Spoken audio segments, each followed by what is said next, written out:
front line, building the battlefield of the future. Power, precision and innovation. India's defense push from fighter jets to AI. India's defense reimagined. All of that happening at the Aero Show. We bring you the highlights.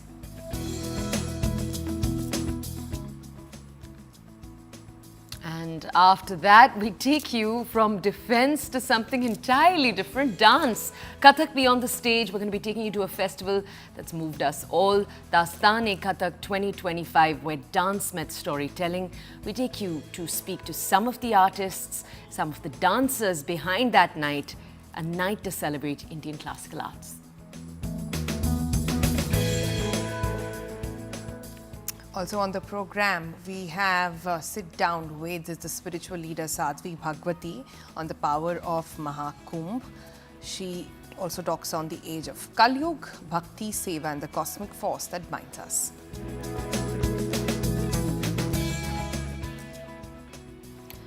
And lastly, after that, we tell you everything that is happening as the Oscars near. So Carla Sofia Gascon facing backlash over resurfaced tweets.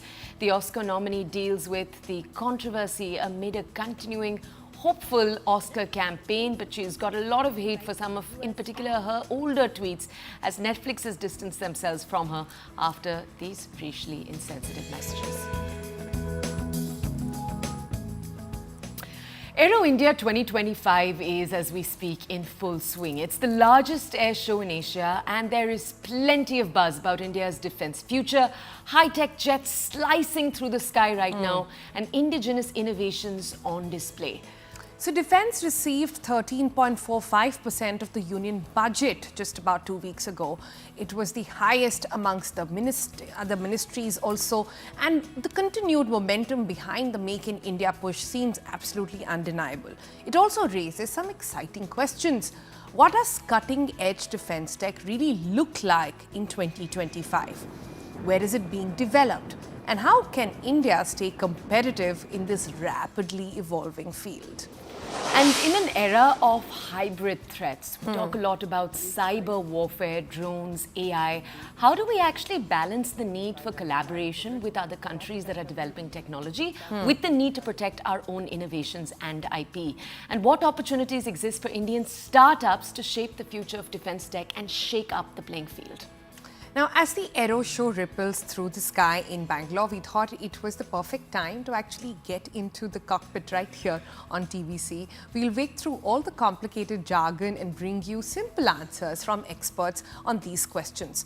Where is India in its defense journey? And where does our country really need to go from here? First up, let's touch down in Bengaluru to take a look at some of the innovation on display. Our colleague Harish Upadhyay is actually attending that, and he caught up with a couple of startup founders. Both invested in what's been the headline of India, or from India rather, which is our drones. How close is India to achieving the status of drone capital of the world, and what else is required to make this drone ecosystem flourish? This is a conversation with AKSI Aerospace Group and Vector Technics. Well, this year's Aero India, there has been a lot of focus on Indian companies, Indian startups, manufacturing for India in defense technology, defense technology being created by Indian companies, not just for India, but also other countries. So where do we stand? What are the challenges? What's the government doing? How's the industry responding? Perhaps it's best that we have some voices from the industry to reflect on these questions. First up, we have Mr. Pankaj Akula, the founder of Axi Aerospace from Hyderabad. We have another Hyderabad-based startup, Vector Techniques. Prithviraj joins us from Hyderabad on this particular aspect. Mr. Akula, I'll come to you first. There has been a lot of push in the last several years of making Indian defense production Atmanirbhar. And now we are seeing a lot of startups coming up, a lot of companies coming up and bringing in newer technologies, newer production lines as well. How do you see this panning out over the next few years? Where do we stand as of today? Good afternoon, sir. I am Pankaj Akula from Axi Group. So it is really growing on a very impressive curve path. Like you can see, India has started to focus on the Prime Minister's vision of making India the drone capital of the world. So we started some of the companies and we started focusing on developing the core component technologies which are required for the drone subsystems, like the batteries, the autopilot systems, motors, cameras, and the complete integration and the manufacturing processes which are of global standards. So we started with that, and what we have very late realized is that the European companies which are looking for alternative options of Chinese production are looking greatly towards India. So this is where we have been very successful in gathering a very large order for a very young company like us of $10 million towards manufacturing of a drone system, the complete aircraft system, which is already selling in 25 different countries. We have got a manufacturing contract for the global markets. I'll get Prithviraj to talk about the ecosystem. Your company, you were just telling me that most of the Indian drones have your motors by Vector Techniques. In terms of being open to getting, whether it's technology or whether it's getting any material from startups and other companies, where does the ecosystem stand, sir? So that's a great question, to be very honest. So the ecosystem have started booming just now. So like us, there are many other companies who started about 4 or 5 years back purely into research, and we've been researching on how we can enable the ecosystem, which is unmanned systems, not just drones but robotics as well. So we primarily develop motion control, that means motors, propellers, electronic speed controllers and power distribution systems. So ideally what happens is we go to the market, and market is pretty nascent, right? So what we observed is when we actually listen to the customer, either it's armed forces or the commercial aircraft manufacturers, they tell us exactly what they want because they have a reference point. So we were able to enable them with the exact reference points, and in the first initial years. Now we have developed better than what they have, so that's why we have a lot of adaptability in the last couple of years. So what he was exactly mentioning has struck me, that it's not just India. We've enabled India in the last 2 years, but now we are looking outside of India because we were able to make better manufacturing capabilities. We have better motors, we have better equipment to manufacture these motors, and there's a lot of tech talent available in India, so that enabled the ecosystem. There's a lot of push from the government as well, and any tender they have a percentage of indigenization content that enables people to mandate that you have to buy it from Indians, that enables people like us to develop and innovate more. It is a beautiful way that, I mean, we are just growing. Maybe we'll flatline in next 30-40 years, but it's a booming time right now. All right, so a lot of optimism. Let's take a deeper dive into this ecosystem now. We have two experts joining us. We have a founder of a company, so let's understand a little bit more about the ecosystem from him. And then after that, we'll go over to a senior defense expert to understand more. But first, we're coming over to you. Mayank Dalmia joins us this morning. He's the co-founder of Wave Mechanics. Mayank, just cut through the clutter for us and explain to us. When the Aero Show is happening, when we speak to experts, a lot of them say, you know, India's really developing cutting-edge tech out there. How cutting-edge is our tech?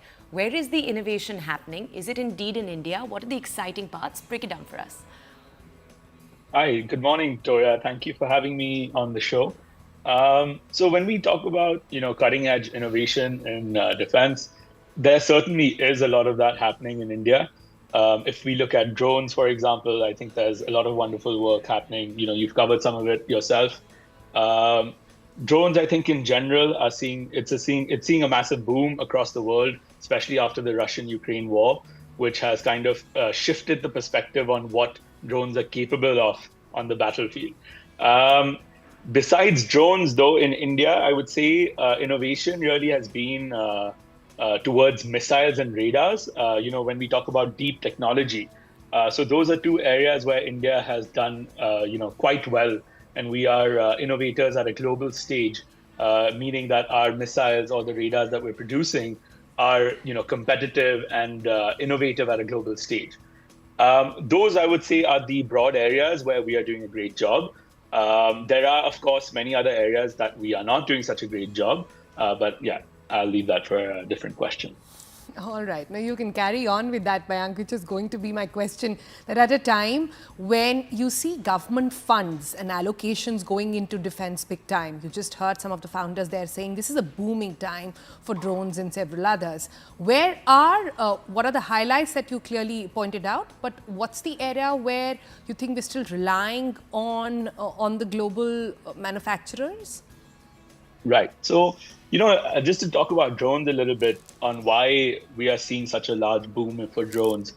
So if you think about war as, a very functional and practical thing, war essentially boils down to money, right? And who can sustain spend over a long period of time.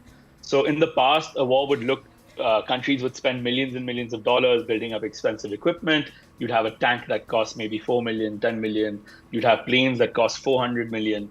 To blow up a tank that costs $10 million, you'd send a $400 million plane with a pilot that's received, $15 million worth of training. The risk of that plane going down, of course, you can imagine the cost of that plane going down, both in terms of loss of the pilot as well as the plane. All of that has changed now. Suddenly, the Russian-Ukraine war has shown us that suddenly you can strap, a little explosive that costs maybe $400 on a $1,000 drone, and that is actually capable of taking out extremely expensive and extremely advanced equipment. So that has essentially completely changed the game. It's a paradigm shift where suddenly we are seeing the cheapening of war, which is, to be honest, a scary thing. Yeah. So we're seeing, the cheapening of war, the proliferation of drones into the hands of people that are trained, within a couple of months, and now they're capable of flying these drones and taking out very expensive equipment. The negative side of that is, of course, terrorism as well. We've seen Saudi Arabia get attacked by drones, oil refineries, so on and so forth. So that's the bit on the drone side. Beyond that, I think in the Indian landscape, what we really need to focus on is low-cost manufacturing. So I think that is the core advantage that India stands to gain on the global stage. We need to be the factory for the world. So I think there are a lot of steps being taken towards that. We do, of course, have a long way to go. But that's companies like me, that's what we're focused on. Building out a supply chain where large advanced OEMs of the world can come to India and produce in India. Okay, so we've kind of, Mayank touched on two very important topics here, and I want to almost address the first part because you took it to a rather, frankly, scary place. The fact that wars have now changed the face of what fighting actually looks like. Drones in particular, you said, are a growing area. But I just want to understand from you, post the Russia war that we've seen play out, the Russia-Ukraine war that we've seen play out, how have countries countered? What is the plans countries have come up with to counter the threat of drones? What does that technology look like? So, great question. So there's something called counter drone technology. You have a picture of that on your screen right now with the policeman holding up a little radio frequency device. So that's essentially called a soft kill method, where you're trying to you're trying to jam the GPS, or you're trying to jam the drone in some form or the other and bring it down.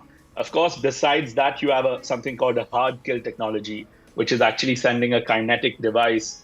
So you send a physical object, maybe a drone itself typically, to physically hit the other drone and take it down. So these are called counter drone technologies.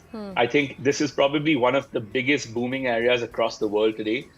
We see governments, not just governments, but even at the local base level. So each Air Force base or Army base, you see them investing in counter drone technology, which essentially consists of a little radar and either a hard kill or a soft kill accompanying it.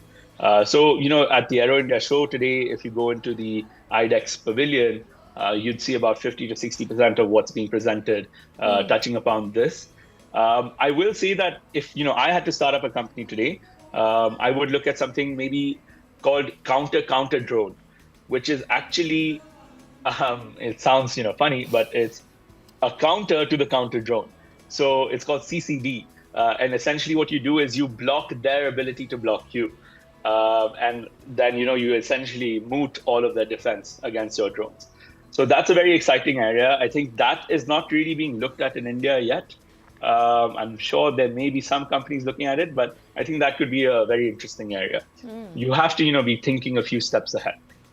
Yeah, you've actually answered that question. I was going to ask you if anybody was looking at starting or doing a startup today, which one would that actually be? But Mayank, a rather basic question over here is that, is this tech then, this counter drones, etc., available to all, or are there sort of national IPs on this?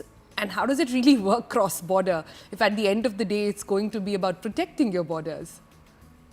I wouldn't say that there's national IP. As far as I can tell, this is largely in the private industry. Given the size, the accessibility of these drones, as well as the counter drone technology, it's very accessible to private players. It's not like engine technology or avionics technology, which is something that you definitely need government intervention in order to develop. Engines, for example, is an area that the government has been focusing on for maybe the last almost 60 years with zero success. We have something called the Kaveri engine, but unfortunately, it's not really received a lot of purchase within the industry. You take something like drones, on the other hand, within a couple of years, within the last 5 years, we've already seen, massive companies emerge out of India, such as Idea Forge. So it's a very, very accessible technology. And I don't think it's possible to corner IP, in the drone game. It's highly commoditized, especially the hardware side of things. So where you may be able to protect some IP is on the application side. But even then, you have so many companies doing this. It's really not possible to nationalize or have the government involved in IP protection.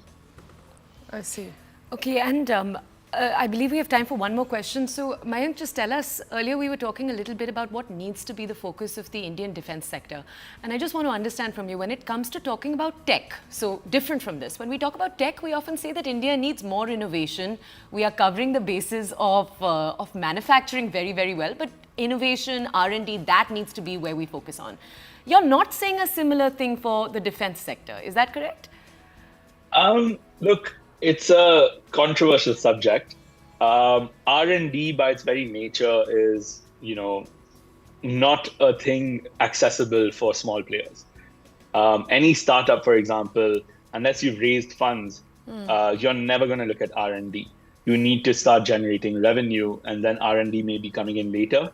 So I would say R&D when you really talk about innovation within defense, that does need to be pushed by the government.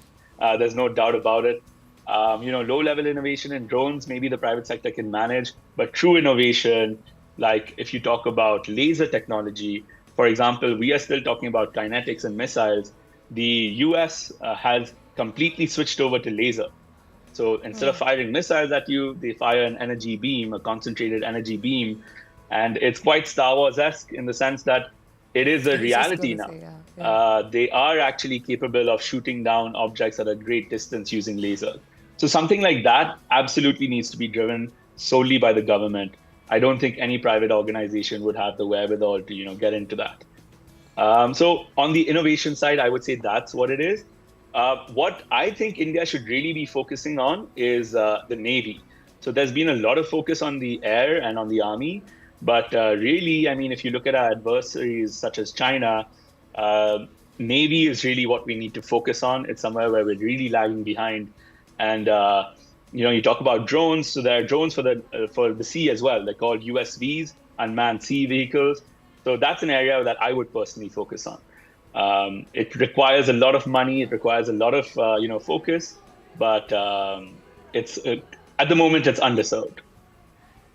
All right, Mayank, we'll leave it there for the moment. Lots of interesting food for thought, as they say, coming out of this conversation. Thank you so much. But we're not done with this just yet. We also have Dr. M.J. Augustine Vinod, a columnist, author and retired group captain joining us now. Good morning, sir. Thank you so much for your time.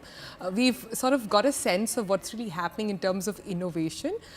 With you, can we start by understanding what, according to you, in your experience, is the need of the hour when it comes for defense tech in India? Thank you for having me, Toya Sonal, and great listening to Mayank. Good thought process, some of which I'm still chewing. um, the indigenous development of critical systems like radar, electronic warfare, AESA radar, which we are working on, and we have reached to some levels. Hypersonic weapons. Hypersonic weapons. Let me tell both of you, there is today no counter to hypersonic weapons. The interceptor missile is not hypersonic, so something Could which you is moving explain faster. what hypersonic means simply for everybody's understanding? Yeah. Something which moves faster than the speed of sound is supersonic. But when you hit at 5 times the speed of sound, which is called the 5 Mach, then the temperature rise comes into picture. If you recall the re-entry vehicle, when something re-enters from space, you see it goes into a ball of fire, isn't it? Yeah, so that is when the speed of sound reaches a value of 5. Then the temperature rise is so large that your body starts to melt. So you need special equipment and special kind of airframe utilized to fly a hypersonic weapon. And a supersonic missile, which is made out of aluminum, cannot intercept a weapon which is anything, weapon or aeroplane or missile, which is faster than itself. So hypersonic, today we have no answer for hypersonic. We need hypersonic weapons. Cyber AI capability a little bit has been touched upon. We have great cyber tech, especially defensive cyber tech. But offensive cyber tech is something which countries have invested on, especially China. We have not invested much on that. And when will it hit us bad? When the chips are down. Currently, everyone is silently working in offensive cyber tech. So that is something I think we need to put a lot of money on, and a little bit has been covered by Modi ji yesterday, obliquely in that AI summit. And space and counter space capabilities are nearly there. Counter space capabilities, also called the ASAT, anti-satellite weapons. That is something we have not talked about at all. I don't know what is the reason. So, I think almost half a decade ago, China demonstrated its capability to shoot down a particular satellite. Next is UAV, next generation UAV development has been talked about. What I'm really excited on is the CATS Warrior. I'm sure one of these days you will cover. It is a loyal wingman program where the drones will accompany a manned fighter jet as its extended long arm. It is there on display in the Aero India this time. I see. Indigenous manufacturing, especially the supply chain resilience, companies are working on. We interviewed one today. And of course, deep tech. Deep tech and private sector integration is something we are on track. Are we on track adequately? Is a question I'll leave it to the viewers. A lot of money needs to be pumped in with not much of immediate revenue that will flow in. Therefore, investors are little, wary on putting money in deep tech. But deep tech is the place to go. Elon Musk has demonstrated us adequately. So these are 6, I think, areas which we need to focus on. Okay, so I'll ask you, could you just firstly tell us what is deep tech? Is deep tech just AI and the pushing off of boundaries in the technical world? Just define that for us first, then we'll come to you further. Super. So, see, how I put it normally in my talks, what I say is deep tech is an answer to a problem, especially an R&D problem. That is very, very simple way of putting the deep tech understanding. So you will have an R&D problem for which you will need a tech which is outside your own solution that you are bringing out on the street. So that simply sums up the deep tech. So you will need, for example, the recovery of a rocket. I mean, Elon Musk is demonstrating that to us adequately. But do you know the recovery of or a reusable rocket technology has been there since 1960s, but woefully short, woefully failed. NASA gave up in the 60s. They completely gave it up. They said it is useless to try to recover a rocket Was and it that let it was it too go into expensive? What was the reason? The tech was not following up with the solution. But a man came along and he provided us the solution. So you see, deep tech is very wide canvas. You need to understand the problem and provide solution which is outside the realm of the existing tech. Okay. I mean, to simply put, that is what deep tech it is. Deep tech is all about. Yeah. Yeah. Okay, so we've got into a lot of fine details then. Can we sort of come back on the surface a little bit and ask you a more basic question here?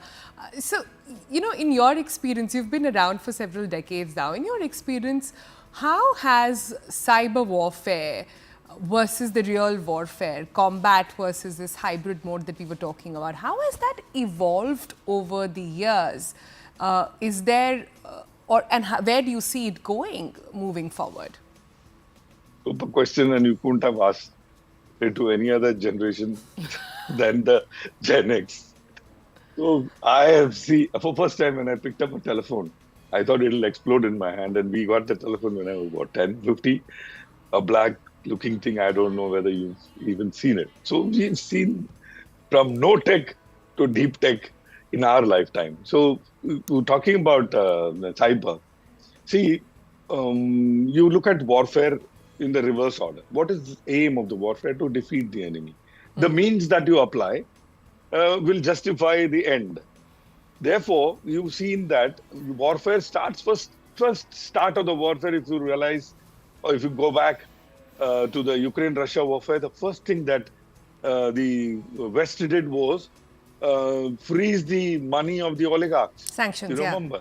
Yeah. So economic pressure is the first action. There is another silent action which is always happening. It is right now as we speak is happening, is cyber attacks. So we are, you know, even your computer, you put antivirus, isn't it? It is what? It's a cyber attack and you're protecting yourself from it. So rise of hybrid warfare is a big challenge, and cyber warfare is one of them. This using of disinformation, using of AI to create disinformation. We saw that in the case of Amit Shah ji. Drone and AI warfare, we have already talked about. Drone combined with AI is another concoction which currently has little or no counter tech to it. Then, of course, critical threat. If you recall, the SCADA systems of Iranian nuclear, this thing got attacked by a pen drive which had songs in it. So, attacking critical threat, critical and sensitive area is something, again, there is a large requirement that one should work towards if you want to win a war. Net-centric warfare, like today, you and I are talking thousands of miles apart and on the network. Similarly, the war happens on the network. Net-centric warfare includes you fighting the war against your enemy on the networked environment and protecting your network. Towards that, I can tell you, India is way ahead of its competitors. We have the backbone which is completely independent, not one, 3 or 4 backbones which are completely independent of the internet, I mean the quote-unquote internet. So we are there on NCW. Now counter NCW is something everyone is trying to catch up, because all the time the counter NCW is ahead of you than the counter NCW. So every time you have a new update that is coming up, and of course the space-based warfare capability, any country worth its salt needs to work towards this space-based warfare capability, including eavesdropping from space, where we are okay. Weaponizing space, there is a moratorium of 1985 which forbids it, but I know for fact you can use anything from space to weaponize. So that is something we need to really look at. Doctor, it's such a vast discussion, and it's so fascinating because each niche that we talk about, we can go on for another 20 minutes. But Doctor, thank you for pointing out the areas that remain for our country's growth, where it's important to grow. Counter. I've heard that so many times today. Yeah. Okay, we're going to head into a break after the break. Yeah, and also I think the message here is that it's constantly about innovation and tech. Of course. It's constantly about who's got the tech and who's got the pockets to actually make it, which is also exciting. And so good to see so much of talent emerging from India as well. On that note, like we said, it's time to take a break. On the other side, enough of dancing around warfare. We'll take take you to a Kathak stage and we'll take you to understand what Daastaan-e-Kathak 2025 was all about. How dance met storytelling, spins and sounds and stories all got together for a night to celebrate Indian classical arts. That's on the other side of this very quick break.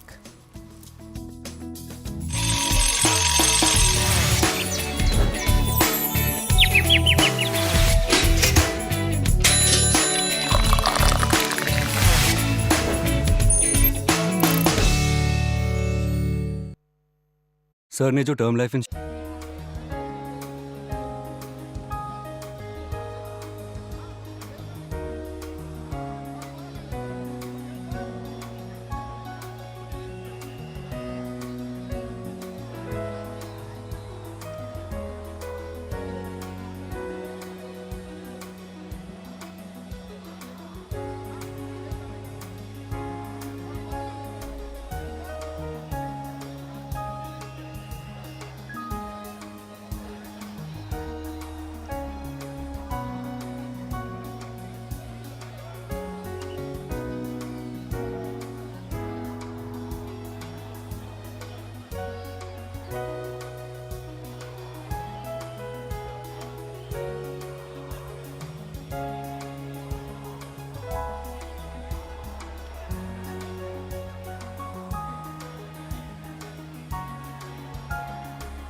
Welcome back. Let's bring a little bit of change in pace on the program now, and let's talk about a bit of dancing. When you think of Kathak, you probably picture graceful spins, intricate footwear and footwork, beg your pardon, and a whole lot of ghungroos there.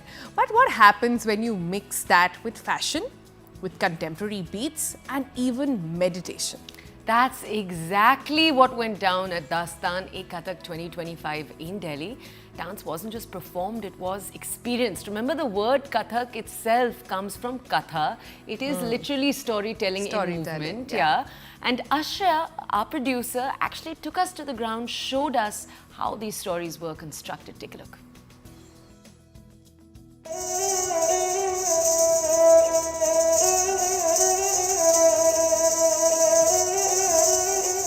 Rhythm, movement and storytelling.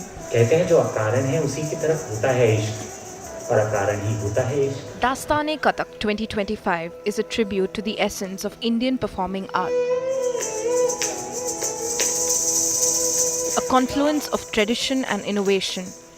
This festival at Delhi's Travancore Palace brings together maestros, emerging artists and a powerful narrative of self-discovery through dance.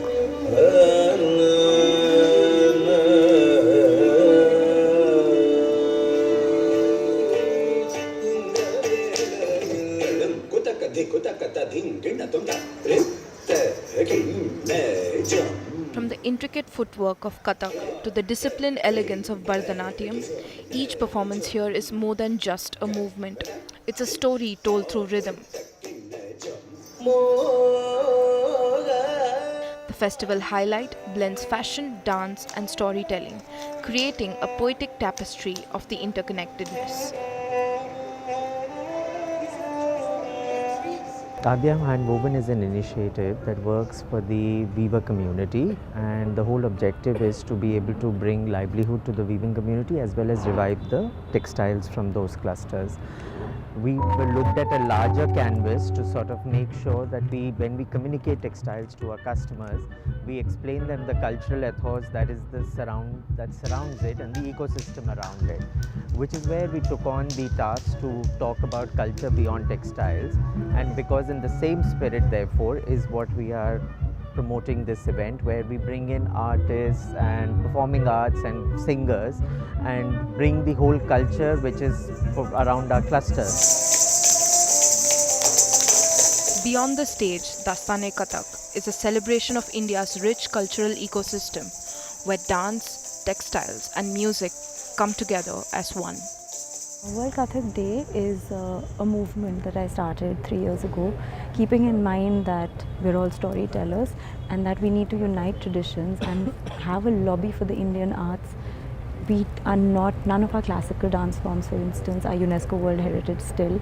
So, and it is an attempt to connect younger, modern audiences to the tradition. So we also have an edition for school children actually called the Storytellers Party that we started last year and Adhyam supported.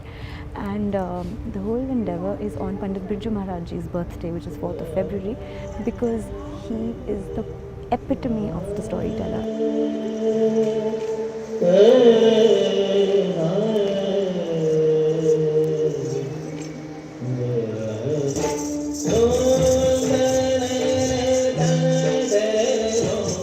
World Kathak Day, Shivani Verma is building a movement that keeps the soul of Indian dance alive for the next generation.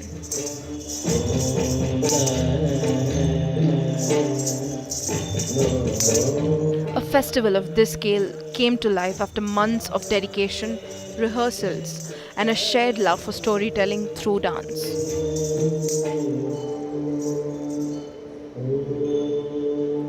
As the performances come to an end, the spirit of the festival lives through its artists and the audience.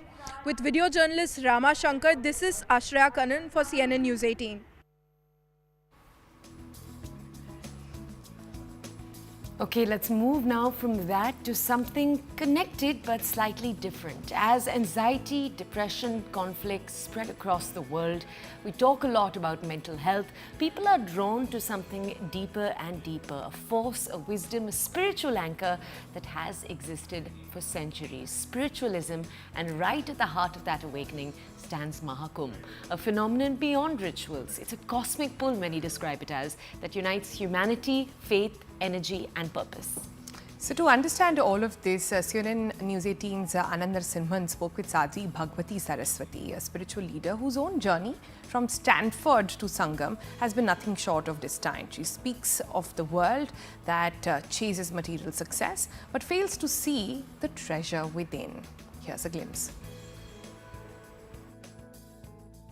On the sidelines of Culture Kumbh in Prayagraj, right on the banks of the river Ganga, or Ma Ganga if I may say, I've had the opportunity to sit down and have a quick chat with someone whose life changed and that clarity of purpose, that moment of clarity came on the banks of Ma Ganga. Sadhvi Bhagwati ji, namaste.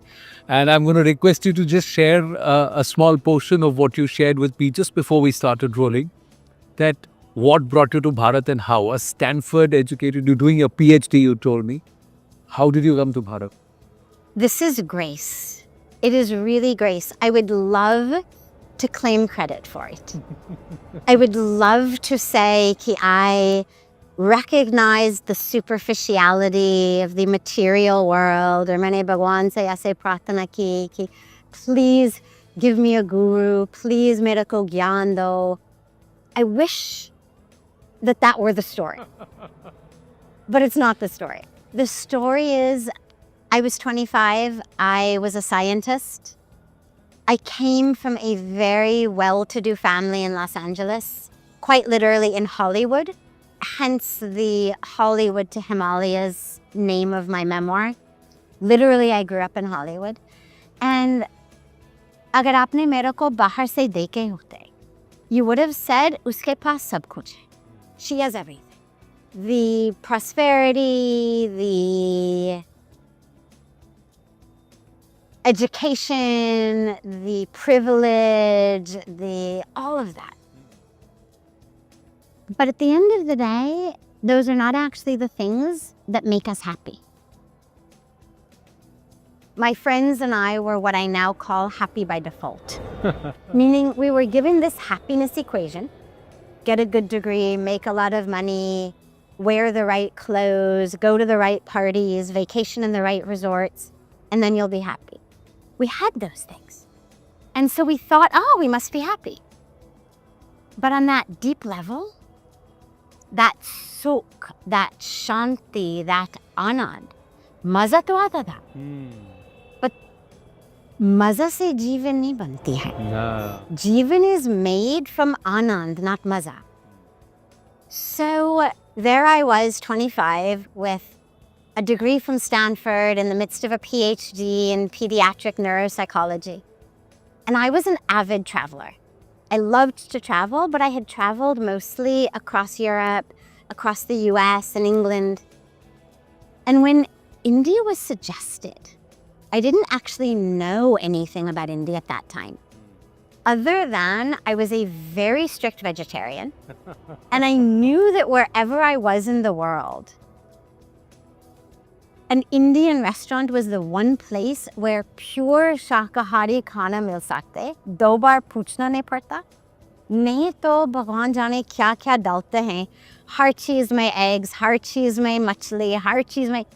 So when India was suggested, I knew ki kam se kam choti si gaon mein hu, bade shehar mein, basha aate hain, nahi aate. Kam se kam I can eat really happily. Yeah. As a pure vegetarian. Yeah. So as embarrassing as it is to say this almost 30 years later, I came because I loved the food.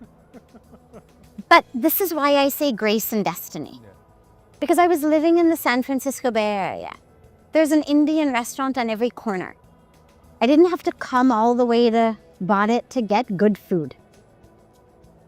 But this is the power of grace. It was 1996, there was no Google. We had a Lonely Planet guidebook.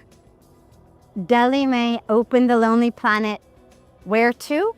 Rishikesh. Literally just like that. Opened it, Rishikesh. Rishikesh mein paunche. I go to stand on the banks of Ganga. I was hot, I was tired. Hotel mein saman chhod diya. Maine kaha ki I'm just going to the banks of the river to freshen up. I get to the banks of Ganga. Ganga ka darshan kiya. और जो भीतर से अनुभव आए, जो दिव्य अनुभव, I had this incredible experience. This experience of being in the presence of the divine. And it began as I looked out over Ganga. But then it didn't matter. As I moved my head, everything was divine. And as I looked at myself, I was also divine. And having grown up in a Western culture around achievement, around your looks, around your talent, myself and everyone I knew, we all had these kind of inferiority complexes around you're never pretty enough, you're never smart enough, you're never popular enough. Doesn't matter you get A+ in school, there's always something which makes you feel inferior. Makes you feel inferior. And I was no exception to that. And suddenly here I was, standing on the banks of a river I didn't even know was sacred. In the lap of mountains I didn't even know were sacred. And I was given this experience of realizing, oh my God, you're not lacking. You are divine. That was my first, you could say, dupki in Sanatan Dharma, in Sanatan Sanskriti. You know, you speak to Indians about this and they say, yeah, of course. To aham brahmasmi. But this was not something that a 25-year-old American scientist knew. And it was such a powerful experience. I knew this is my home. This is where I'm meant to be. All right, moving on. Carla Sofia, the first openly transgender actress nominated for an Academy Award for Emilia Perez, is facing a major setback in her Oscar campaign due to resurfaced Islamophobia and racially insensitive tweets that she put out. Right, Netflix is reportedly distancing themselves from her, and despite her apology, critics are suggesting this controversy will affect the film's Oscar prospects. Watch this report for the full scoop.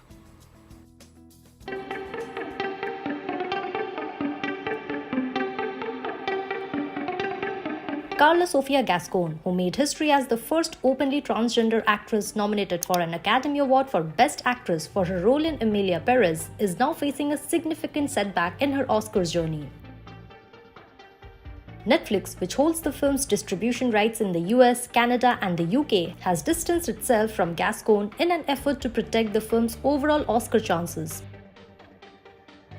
Gascon was originally set to appear at major pre-Oscar events in Los Angeles, including the AFI Awards Luncheon, the Critics' Choice Awards, and the Santa Barbara International Film Festival.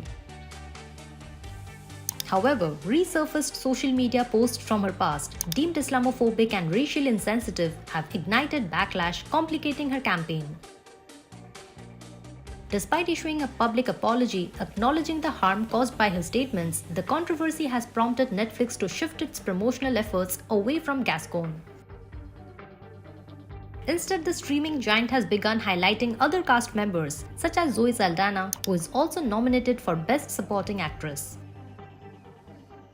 This move suggests Netflix is strategically minimizing damage to Emilia Perez's awards prospects, particularly in categories like Best Picture, seeing as the film received a remarkable 13 Oscar nominations. With Oscar voting beginning on February 11, industry experts believe Gascon was already an underdog compared to frontrunner Demi Moore for The Substance. However, the backlash may not only hurt Gascon's individual chances, but could also affect the film's overall reception among Academy voters. The extent of the damage remains to be seen, but for now, Netflix and Gascon must navigate the fallout carefully. Whether she can recover from this controversy or if it will permanently overshadow her groundbreaking nomination remains an open question. What do you think of Netflix's decision?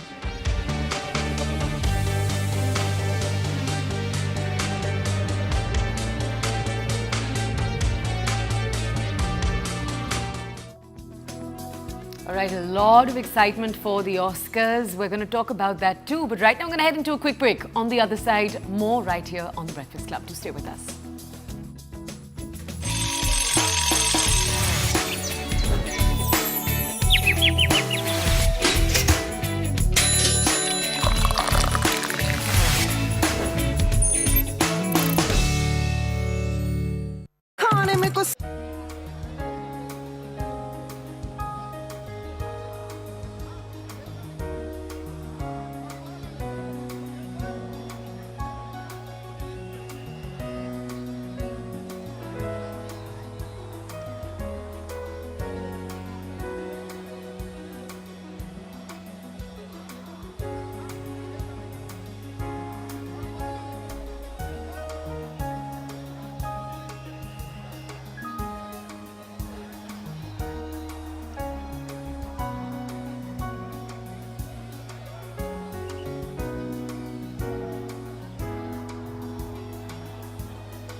All right, next we bring you a special segment on the financial markets powered by Money Control Pro, Money Control's premium destination for investing and business insights.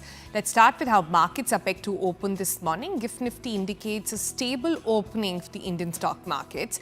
The US stock indices closed a little changed as Investors took stock of corporate earnings. US Federal Reserve Chair Jerome Powell tells Senate committee that central bank is in no rush to lower interest rates. The crude oil prices edge lower on fears of global economy may slow even further. Okay, let's take a look at one sector in particular. The global enterprise technology services market is projected to reach approximately $4.1 trillion in CY 2029 from $3.2 trillion in 2023. IT services are expected to grow at a CAGR of approximately 7.2%, business process services at a CAGR of approximately 2.5%. IT service providers are leveraging generative AI across three key categories. They're outsourcing Gen AI services, and that market is projected to reach 93.4 to 95 billion by 2029. Will this IPO from the mid-sized IT players impress the investors in a already volatile market? That obviously remains the big question. You can log into Money Control Pro to find out more about India's IT sector, various other actionable insights that you can make on the markets. It's the premier destination for all investing views and financial insights that you're ever going to need, brought to you by Money Control.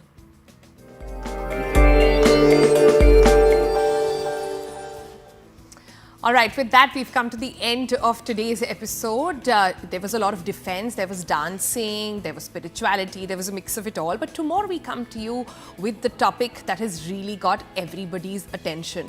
But wait for it, because meanwhile, we're going to leave you with the visuals coming in of our video of the day. Former Indian captain Virat Kohli made a female fans' day waiting for the Royal Challengers Bangalore superstar with a warm hug and a friendly note. Kohli presumably recognized her as one of the relatives and went ahead to give her a warm hug with a big smile on her face ahead of the third in the final ODI match against England in Ahmedabad on Wednesday.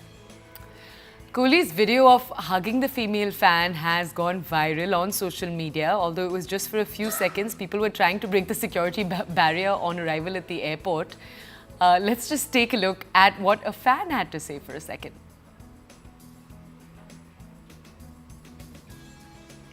All right, we're going to switch tracks to something slightly different. The Sri Lankan capital has come to life with elephants at an annual parade. Yeah, the video on the screen actually shows decorated elephants being paraded on the street, performers and dancers, people watching the parade, and also several people who came in as spectators. Let's listen in, enjoy this, and we'll see you tomorrow. It's the first time for me to see this traditional performance. I found it very impressive, and it's nice to see how the culture is still living in everyday life. So I found the color is very nice, and the performance is very nice, and the elephant is very impressive as well. It's very nice to see it. I'm happy.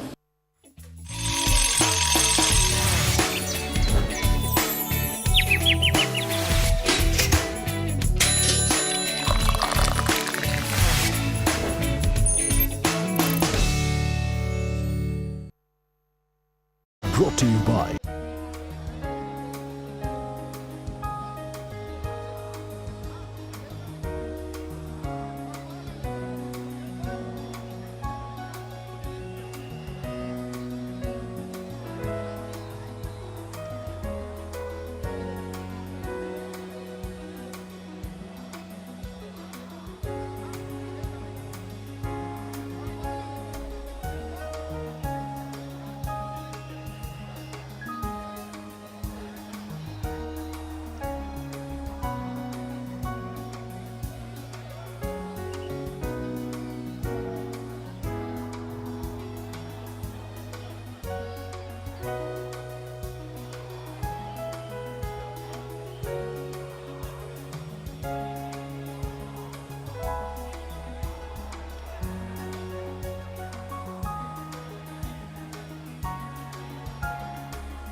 Good morning, viewers. Hello and welcome to the Morning News Show, where we bring you the latest headlines and insightful stories to kickstart your day. I'm Koina Sharma and you have tuned into CNN News 18. Now we're beginning the bulletin with PM Modi's France visit, strengthening ties, business diplomacy and global engagement. Prime Minister Narendra Modi arrived in French city of Marseille on his 3-day visit to France, where he inaugurated the second Indian consulate in the country after the embassy in Paris. Now, PM Narendra Modi also attended the 14th India-France CEO Forum, where he urged the French companies to capitalize on India's rapid economic growth, calling it the right time to invest in the country. Now, while speaking at the 14th India-France CEOs Forum in Paris with the French President Emmanuel Macron, Modi highlighted the growing bilateral economic cooperation and its significance for the strategic partnership between the two countries.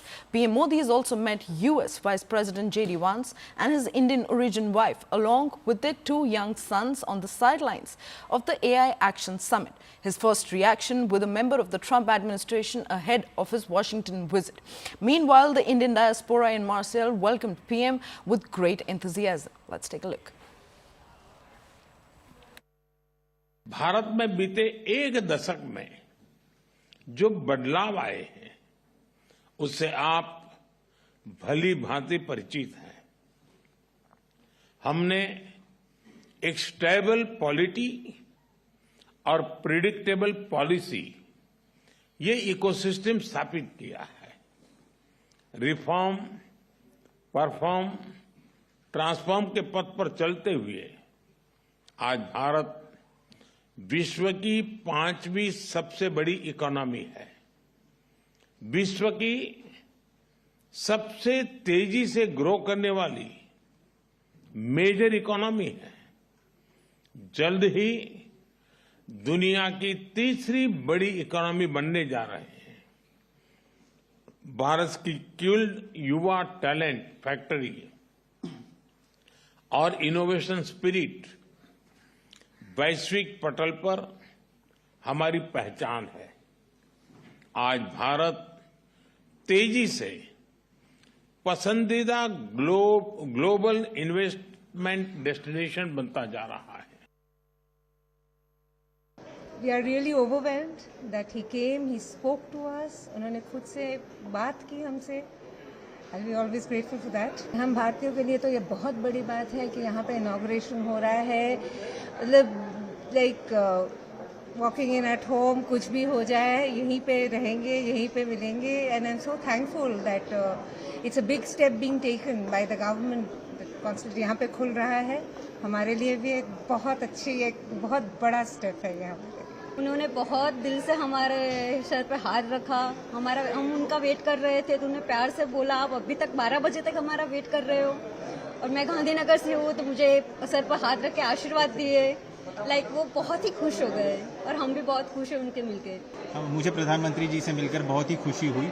ये उनका south of France मार्से का पहला दौरा था। प्रधानमंत्री जी ने हमें धन्यवाद भी किया कि हमने उनका इतनी रात तक इंतज़ार किया। ये हमारे लिए बहुत ही सुखद अनुभव था।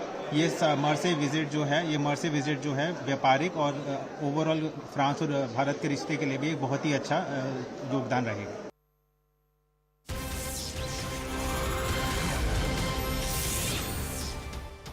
Well, this breaking input also we are tracking from the international grounds, where Prime Minister Narendra Modi will also visit the Mazag's War Cemetery to honor Indian soldiers who sacrificed their lives in the world wars. Now, Prime Minister Narendra Modi hailed Savarkar's bravery and recalled his courageous escape. He added that Savarkar's bravery continues to inspire generations back at home. Well, these are the latest inputs that we are tracking at this point of time. PM Modi's visit to Marseille carries a lot of historical significance as he recalls Veer Savarkar's daring escape attempt and the support of French activists in India's freedom struggle, blending history with diplomacy in his address. Now, joining us on the broadcast is our colleague Akanksha for a better perspective into the entire situation. A very good morning, Akanksha. Akanksha, how is PM Modi's reference to Veer Savarkar's escape attempt being received in France and among the Indian diaspora? The fact that they have asked Prime Minister Narendra Modi to, in fact, co-chair the AI